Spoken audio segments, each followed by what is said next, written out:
विधानसभा चुनाव की तर्ज पर एक बार फिर लोकसभा चुनाव में भी कांग्रेस और भाजपा की राह आसान नहीं होगी। जी हां, विधानसभा की तरह एक बार फिर लोकसभा में भी जयस, सपाक्स और गोंडवाना पार्टी समेत अन्य कई बड़ी पार्टियों ने अपनी कमर कस ली है, जो लोकसभा चुनाव में राहुल गांधी और पीएम नरेंद्र मोदी के समीकरणों को ध्वस्त करते हुए दिखाई दे सकते हैं। देखिए इस खास रिपोर्ट में। मध्य प्रदेश में सियासी मैदान में फिर उन खिलाड़ियों की एंट्री हो गई है जो खेल बिगाड़ने में माहिर हैं। इनमें पुराने क्षेत्रीय दल भी हैं और विधानसभा चुनाव के दौरान बनी नई पार्टियां भी हैं। एक बात इन सब में कॉमन है कि सभी दल जातिगत राजनीति के आधार पर बने हैं। हम बात उन नेताओं की कर रहे हैं जिनकी सक्रियता चुनाव आते ही ज्यादा दिखने लगती है। वो खेल भले न खेले, लेकिन खेल बिगाड़ने में माहिर हैं। एक दो नहीं, ऐसे कई नाम हैं जो बीजेपी और कांग्रेस दोनों पार्टियों के लिए परेशानी का सबब बन सकते हैं। विधानसभा चुनाव में बीजेपी का खेल बिगाड़ने वाला जयस यानी जय आदिवासी युवा शक्ति संगठन इस बार कांग्रेस के लिए मुश्किल खड़ी करता दिखाई दे रहा है। जय संरक्षक हीरा लाल अलावा ऐलान कर चुके हैं कि अगर उनकी पसंद के आदिवासी प्रत्याशी को टिकट नहीं दिए गए तो वो कांग्रेस से बगावत कर सकते हैं।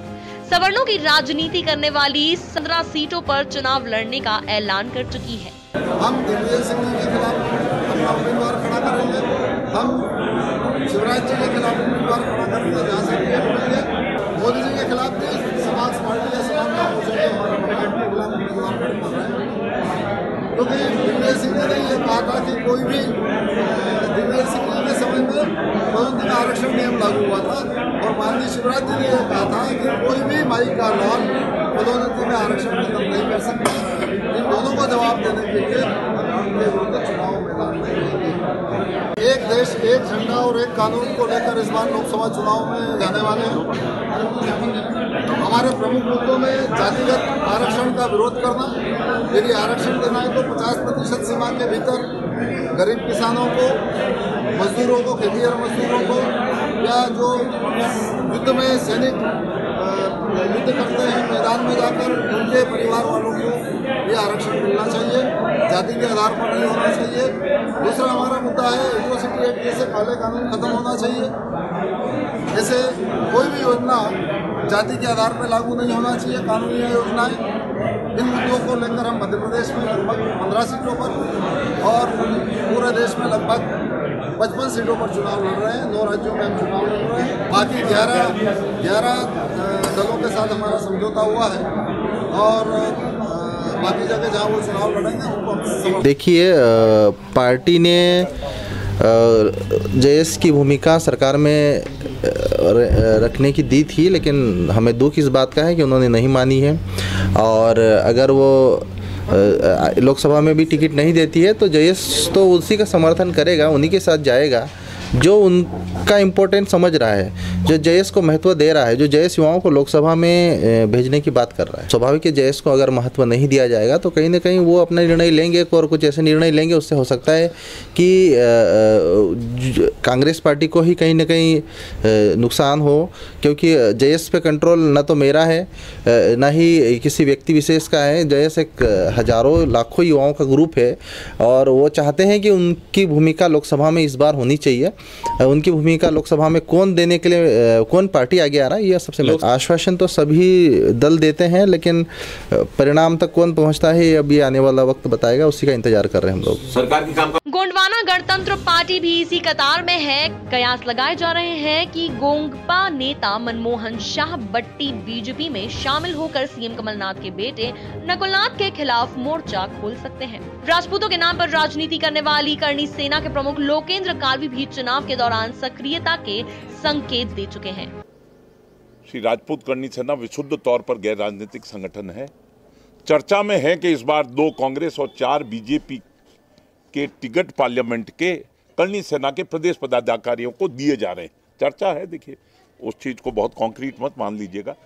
और जब मेरे से पूछा गया बच्चे लोगों ने कि साहब इस मामले में हम क्या करें, प्रदेश का पदाधिकारी का जो आपके पास दायित्व है वो छोड़ना पड़ेगा। विशुद्ध तौर पे हम उस तौर पर गैर राजनीतिक पार्लियामेंट का चुनाव लड़ें पर पदभार छोड़ दें, और इसी चीज के लिए करणी सेना बहुत स्पष्ट थी है। हम चुनाव नहीं लड़ रहे हैं, हम जो लड़ रहे हैं उनसे जरूर कुछ लोगों को या कुछ संस्थाओं को सबक सिखाने की तैयारी कर रहे हैं। और मेरे ख्याल से जो मध्य प्रदेश, छत्तीसगढ़ और राजस्थान का करणी सेना के विचारों से सहमत, करणी सेना नहीं, करणी सेना के विचारों से सहमत उस समाज ने, समस्त समाज ने, जिन्होंने पद्मावत पर भी साथ दिया, चाहे वो राजपूत हो, ब्राह्मण हो, वैश्य हो, चाहे वो दलित हो, चाहे आदिवासी हो, चाहे अल्पसंख्यक हो, हर उसने हमारे उस मुद्दे का साथ दिया था। उस मुद्दे ने, उन लोगों ने वोट की चोट भी दी और वोट की चोट, उस वोट की चोट के कारण ये 10% आरक्षण की व्यवस्था सवर्णों के लिए नहीं, अनारक्षित वर्ग के लिए। सवर्ण तो एक गाली है, छुआछूत है, इसलिए मैं उस पचड़े में नहीं पड़ता हूँ। सवर्ण कुछ होता नहीं है, न वर्ण व्यवस्था में था न जाति व्यवस्था में। ये तो अभी एक नया सा काम अभी आजकल नेता लोगों ने सुना दिया। नामदार हैं न हम चौकीदार हैं, न हमें नामदार चाहिए न चौकीदार चाहिए, हमें हमारा पालनहार चाहिए जो हमारे राजपूत समाज की बात कर सके।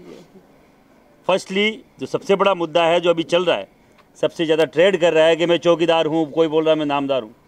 ना हमें नामदार चाहिए न चौकीदार चाहिए, हमें चाहिए राजपूत समाज का पालनहार जो 10% आरक्षण मिलने के बाद भी एमपी मध्य प्रदेश जैसे राज्य में रेगुलाइज नहीं हो रहा है। क्या कारण है, क्या कमियां हैं, क्या रुकावट है, उनको कैसे दूर किया जाएगा, इसलिए हम इकट्ठा हो रहे हैं भोपाल की धरती पर। अगर कोई बोले पूछे कि आप क्यों हो रहे हैं, तो 10% जैसे आरक्षण है जिसको हमने छीना, किसी पार्टी ने दिया नहीं है। किसी की गलतफहमी हो कि हमें किसी ने दिया है, 3 राज्यों में सुपड़ा साफ करा है, तब हमने वहां से ये छीना है, हमारा हक है। और हमारे हक के मिलने के बाद भी, संविधान संशोधन के बाद भी, अगर कोई पार्टी उसको रेगुलाइज नहीं करती है कि SC ST के वोट टूट जाएंगे, तो वोट तो आपके स्वर्णों के टूट सकते हैं। अगर हमने 31 मार्च को यहाँ पे भोपाल की धरती से आवाज लगा दी तो।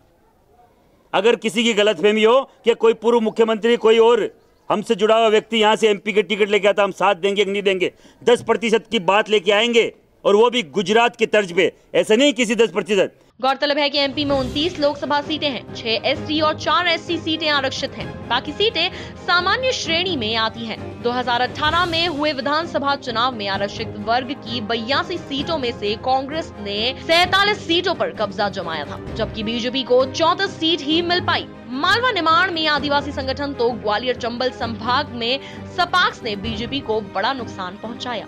ऐसे में देखना ये होगा कि आखिर लोकसभा चुनाव में मैदान में खड़े खेल बिगाड़ने वाले खिलाड़ियों से इस बार किसका नुकसान होगा। Bureau report, MP news, Bhopal.